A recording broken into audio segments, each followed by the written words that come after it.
حضرت عبداللہ ابن سلام رضی اللہ تعالی عنہ ارشاد فرماتے ہیں کہ نبی آخر الزمان کا مجھے بھی انتظار تھا.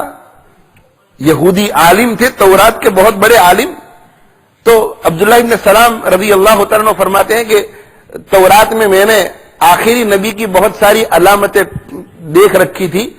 تو جب آپ صلی اللہ علیہ وسلم کوبا پہنچ گئے تو مجھے بہت زیادہ خوشی ہوئی کہ اب کوبا پہنچ گئے ہیں اور اب نبی آخر الزمان کو دیکھنے کی سعادت نصیب ہوگی.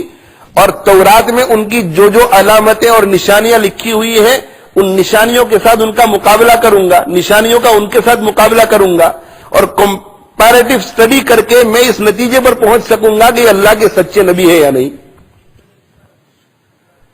کہتے ہیں کہ نبی اکرم صلی اللہ علیہ وسلم جب مدینہ منورہ آنے لگے تو لوگ جوک در جوک مدینہ منورہ سے باہر نکل رہے تھے دیکھنے کے لیے. اور پھر ہجوم بہت زیادہ تھا، تو کوئی درخت پہ چڑھ رہا تھا، کوئی چھت پہ چڑھ رہا تھا. تو میں بھی ایک بہت اونچی جگہ پہ چڑھ گیا اور اونچی جگہ پہ چڑھ گیا اور میں بہت غور سے دیکھنے لگا کہ اللہ کے نبی کو میں دیکھوں اور دیکھ کر کے وہ نشانیاں تلاش کروں جو تورات میں لکھی ہوئی ہے. عبداللہ ابن سلام رضی اللہ تعالیٰ عنہ فرماتے ہیں کہ حضرت صلی اللہ علیہ وسلم کی اونٹنی مبارکہ قریب آتی گئی، قریب آتی گئی، قریب آتی گئی، اور سب سے پہلی مرتبہ میری آنکھوں کو یہ سعادت نصیب ہوئی کہ میں نے اللہ کے نبی کو دیکھا.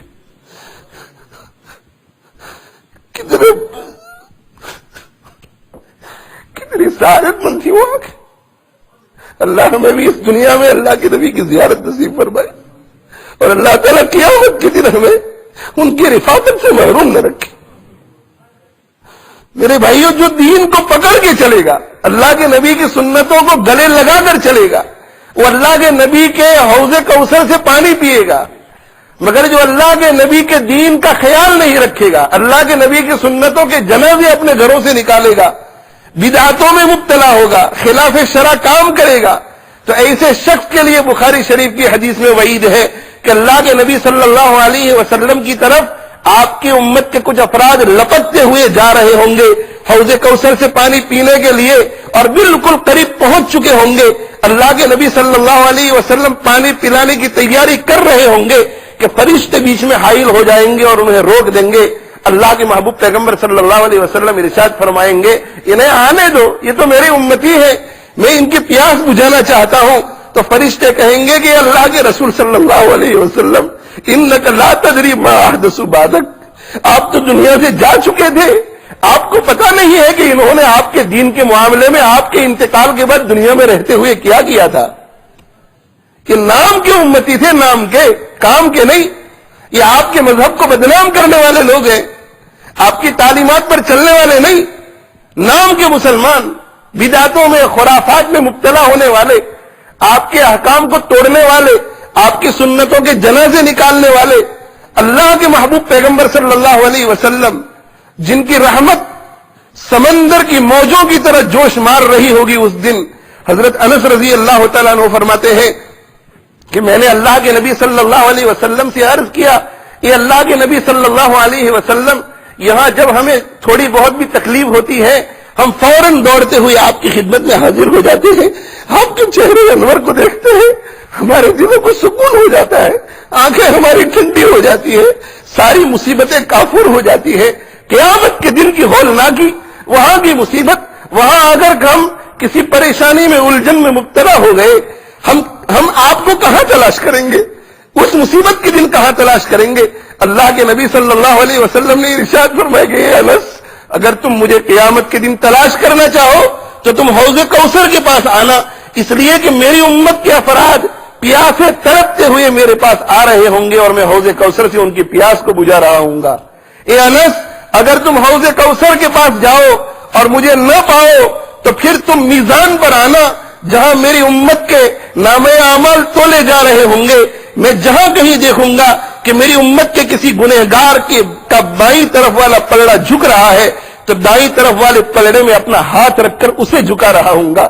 اور اے انس، اگر تم مجھے وہاں بھی نہ پاؤ، سوچو میرے بھائیو، سوچو، جس نبی کی روح کو ہم گناہ کر کے تڑپا رہے ہیں، جس نبی کی سنت کے جنازے نکال رہے ہیں، جس نبی کے کہ شریعت مطہرہ کا کوئی پاس ہم نہیں رکھتے، وہ عرش کے سائے کے نیچے آرام سے بیٹھا ہوا نہیں ہوگا، وہ دوڑتا ہوا آئے گا حوض کوثر کے پاس تاکہ امتیوں کی پیاس کو بجھائے، پھر اسے میزان خیال میں آ جائے گا، دوڑتا ہوا میزان کے پاس جائے گا، وہاں سے اچانک اسے خیال آ جائے گا تو وہ دوڑتا ہوا جائے گا پل صراط کے پاس۔ یہ انس، اگر تم مجھے حوض کوثر کے پاس نہ پاؤ، اگر میزان کے پاس نہ پاؤ، تو پھر تم مجھے پل صراط کے پاس ملنا، اس لیے کہ میرے امتی اپنے گناہوں کی وجہ سے جہنم کی گہرائی میں گر رہے ہوں گے۔ میں اللہ کی بارگاہ میں دعا کر رہا ہوں گا کہ یا رب سلم، یا رب سلم، یا رب سلم، اے اللہ میرے امتی کو پل صراط سے پار کر کے جنت میں داخل فرما دے۔ یہ کتنا شفیق نبی، کتنا رحیم نبی، اسی نبی کی روح کو میرے بھائیو ہم کر پا رہے ہیں۔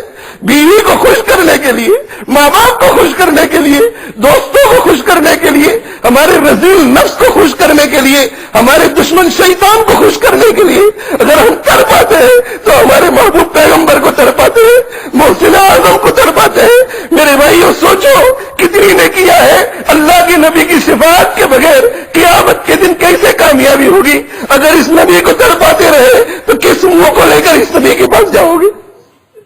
توبہ کرو اسی مجلس میں بیٹھ کر، اسی مجلس میں بیٹھ کر توبہ کرو اور اللہ تعالیٰ سے مانگو، اللہ سے کہو کہ اللہ آپ ہمیں قبول فرما لیجیے۔ ہم کسی کو ناراض نہیں کر سکتے، شادیوں کے موقع پر ہم ہماری بستی کو ناراض نہیں کر سکتے، ہماری فیملی کو ناراض نہیں کر سکتے، ہماری برادری کو ناراض نہیں کر سکتے، ہم ہمارے دوستوں کو ناراض نہیں کر سکتے، مگر ہم اللہ کے نبی کو ناراض کرتے ہیں۔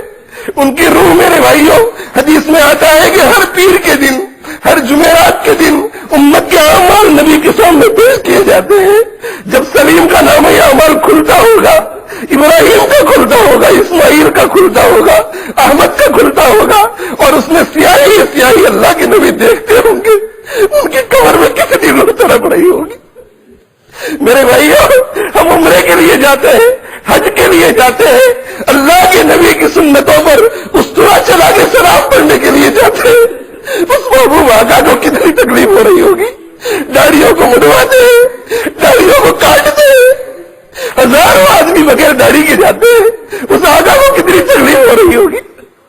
سوچو میرے بھائیو، سوچو، داڑھی کٹوانے سے توبہ کرو، داڑھی منڈوانے سے توبہ کرو، میری ماں اور بہنوں، بے پردگی سے توبہ کرو، حرام کھانے سے توبہ کرو، سودی کاروبار سے توبہ کرو، اور یہ طے کر لو کہ آج کے بعد ہماری زندگی اللہ کے نبی کی مرضی کے مطابق چلے گی۔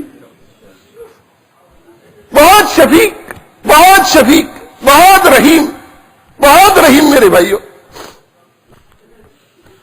عبداللہ ابن سلام رضی اللہ تعالیٰ عنہ فرماتے ہیں کہ میں بالکل تیار کہ دیکھوں کہ یہ علامت، یہ علامت، یہ علامت، یہ علامت، سب سے پہلی مرتبہ میری نگاہ اللہ کے نبی پہ پڑی۔ میرے بھائیوں، علماء نے لکھا ہے کہ صحابی اس کو کہتے ہیں، صحابی اس کو کہتے ہیں جو ایمان کی حالت میں اللہ کے نبی کو ایک مرتبہ دیکھ لے۔ میں اپنے دوستوں سے کہا کرتا ہوں کہ صحابی تو اس کو کہتے ہیں جو اللہ کے نبی کو ایمان کی حالت میں ایک مرتبہ دیکھ لے۔ اللہ کے نبی کو ایک مرتبہ دیکھ لینے سے وہ اتنے اونچے مقام پر پہنچ جاتا ہے، تو پھر اس صحابی کا کیا مقام ہوگا جس پر اللہ کے نبی کی نظر پڑی ہو؟ وہ کتنے اونچے مقام پر پہنچ جاتا ہوگا؟ صدیق کتنے اونچے مقام پر ہوگا جسے بڑی محبت سے اللہ کے نبی دیکھا کرتے تھے۔ تراہم رکعن سجدہ، اللہ کے نبی جب اپنے صحابہ کو سجدے میں دیکھتے ہوں گے، اللہ کے نبی جو رکوع میں دیکھتے ہوں گے، کتنی محبت سے دیکھا ہوگا ان کو۔ ابو بکر کو کتنی محبت سے دیکھا ہوگا، عمر کو کتنی محبت سے دیکھا ہوگا، عثمان کو کتنی محبت سے دیکھا ہوگا، بلال کو کتنی محبت سے دیکھا ہوگا۔